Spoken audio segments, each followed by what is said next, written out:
Hello everyone. आज का जो हमारा टॉपिक है वो है एटॉमिक मॉडल और एटॉमिक स्ट्रक्चर।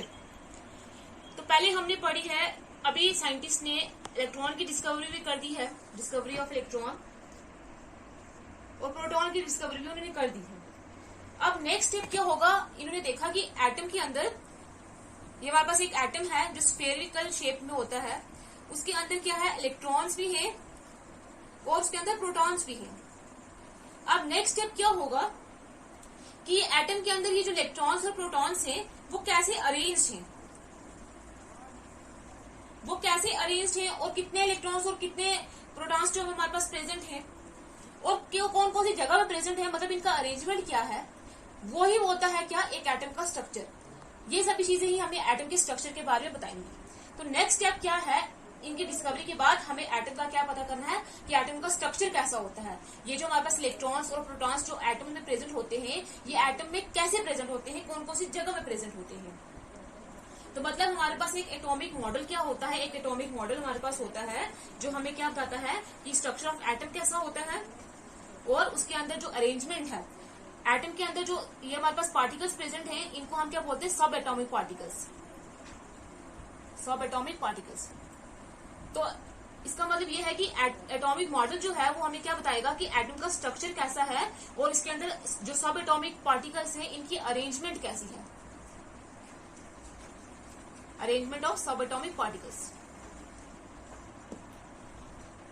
अब जो है डिफरेंट साइंटिस्ट ने डिफरेंट मॉडल्स दिए अपने अपने टाइम पे बताने के लिए कि इस एटम के अंदर ये हमारे पास इलेक्ट्रॉन और प्रोटॉन जो है वो कैसे डिस्ट्रीब्यूटेड है, कैसे इनका अरेंजमेंट है।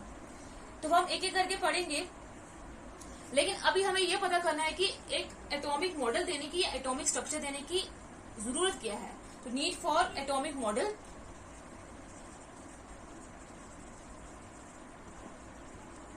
कि एटॉमिक मॉडल देने की जरूरत क्या है। फर्स्ट तो ये है कि पहले साइंटिस्ट ने ये बोल दिया इलेक्ट्रॉन और प्रोटॉन की डिस्कवरी के बाद कि हमारे पास जो एटम होता है वो हमारे पास क्या होता है, एक इसके अंदर इलेक्ट्रॉन होता है प्लस क्या होता है, प्रोटॉन होता है, और हमारे पास ये दोनों क्या करते हैं, जितने नंबर ऑफ इलेक्ट्रॉन्स होंगे उतने ही नंबर ऑफ प्रोटॉन्स होंगे, मतलब म्यूचुअली बैलेंस्ड होंगे, तभी एक एटम जो होता है वो क्या होता है, न्यूट्रल होता है।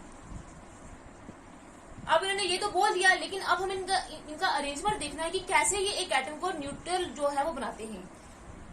पहला तो ये रीजन है। दूसरा रीजन ये है कि हमारे पास क्या है, उन्होंने पहले ये देखा कि जो प्रोटॉन है, तो थोड़ी बहुत स्टडी करी उन्होंने, तो उन्होंने ये बोला कि प्रोटॉन होते हैं वो एक एटम के इंटीरियर में प्रेजेंट होते हैं, मतलब कोर में प्रेजेंट होते हैं, सेंटर में प्रेजेंट होते हैं। और जो इलेक्ट्रॉन होते हैं वो एटम के एक्सटीरियर में प्रेजेंट होते हैं, मतलब सरफेस में प्रेजेंट होते हैं।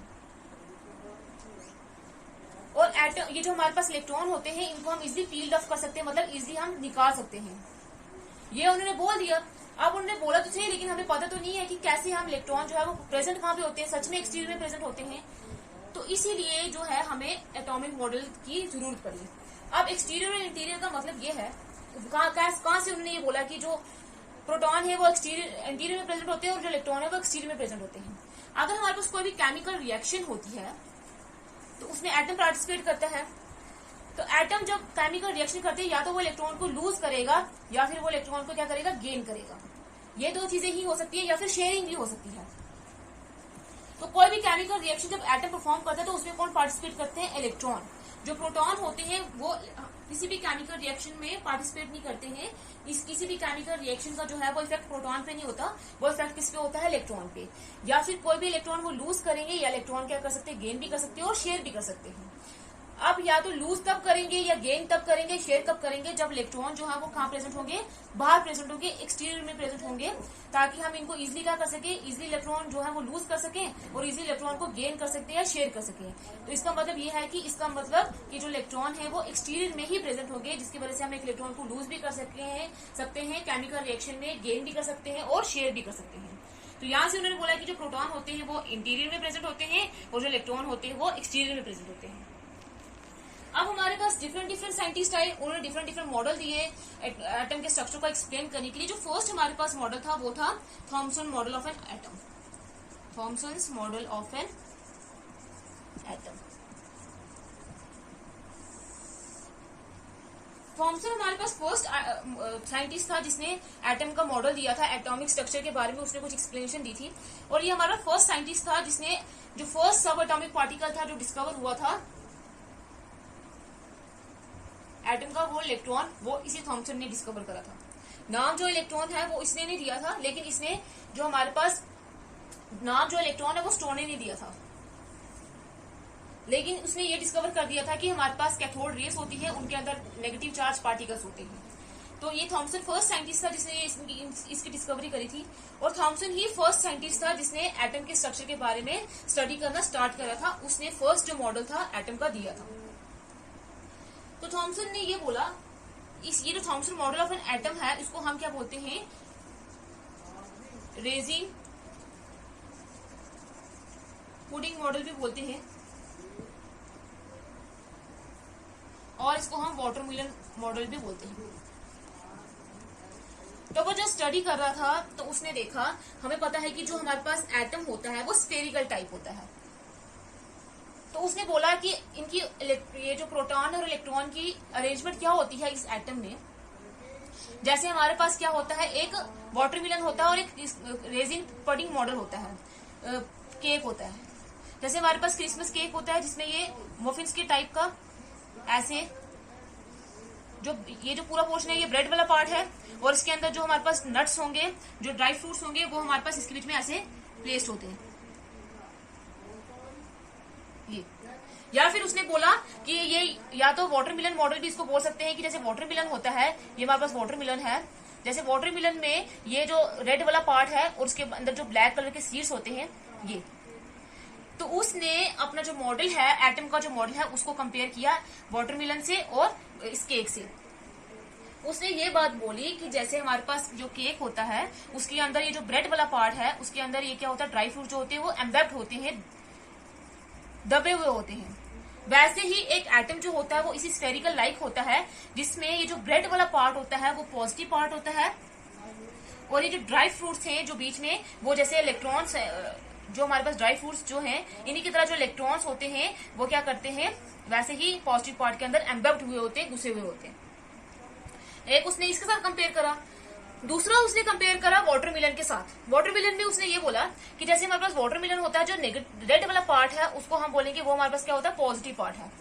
और जैसे वाटरमेलन के बीच में जो ब्लैक कलर के सीड्स होते हैं वो दबे हुए होते हैं, एम्बेब्ड होते हैं, वैसे ही इस पॉजिटिव पार्ट में क्या होता है, एक एटम के अंदर पॉजिटिव पार्ट है, ये पूरा रेड वाला पार्ट होता है, और उसके अंदर जो हमारे पास ये जो जैसे ब्लैक सीड्स होते हैं वाटरमेलन के अंदर, वैसे ही इलेक्ट्रॉन्स जो है वो एक एटम के अंदर क्या होते हैं, पॉजिटिव पार्ट में एम्बेब्ड हुए होते हैं।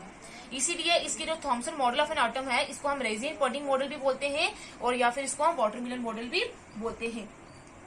अब उसने बोला कि जैसे ये हमारे पास क्या होता है कि नेगेटिव पार्ट जो है वो इलेक्ट्रॉन्स जो है वो पॉजिटिव पार्ट में एम्बेब्ड हुए होते हैं, जिसकी वजह से एटम जो होता है वो क्या हो जाता है, न्यूट्रल हो जाता है। जो एटम को क्या करते हैं, न्यूट्रलाइज करते हैं, क्योंकि पॉजिटिव पार्ट जो होगा नेगेटिव पार्ट को कैंसिल कर देगा, तो ओवरऑल एटम क्या हो जाएगा, न्यूट्रलाइज हो जाएगा। ये उसने अपने मॉडल में बोला। तो उसने अब कंफर्म कर दिया कि क्या होता है, एटम एक स्फेरिकल स्ट्रक्चर होता है, जैसे उसने कंपेयर किया था केक से, और हमारे पास जो वाटरमेलन के साथ कंपेयर करा, उसने बोला कि एटम हमारे पास एक स्फेयर होता है जिसके अंदर जो नेगेटिव चार्ज होता है, ये जो नेगेटिव चार्ज है ये एम्बेब्ड हुआ होता है। ये सारा पार्ट क्या है, पॉजिटिव पार्ट, और ये सारा ये है नेगेटिव पार्ट। जैसे ये पूरा पॉजिटिव पार्ट है और ये बीच में जो इलेक्ट्रॉन्स है वो क्या हुए हुए, बीच में एम्बेब्ड हुए हुए, घुसे हुए। तो ये उसने मॉडल दिया था, और उसने ये भी बोला था कि जो हमारे पास क्या है कि इस स्फेयर का जो रेडियस होगा वो किस ऑर्डर में होगा, 10 इंटू 10 की पावर -10 मीटर।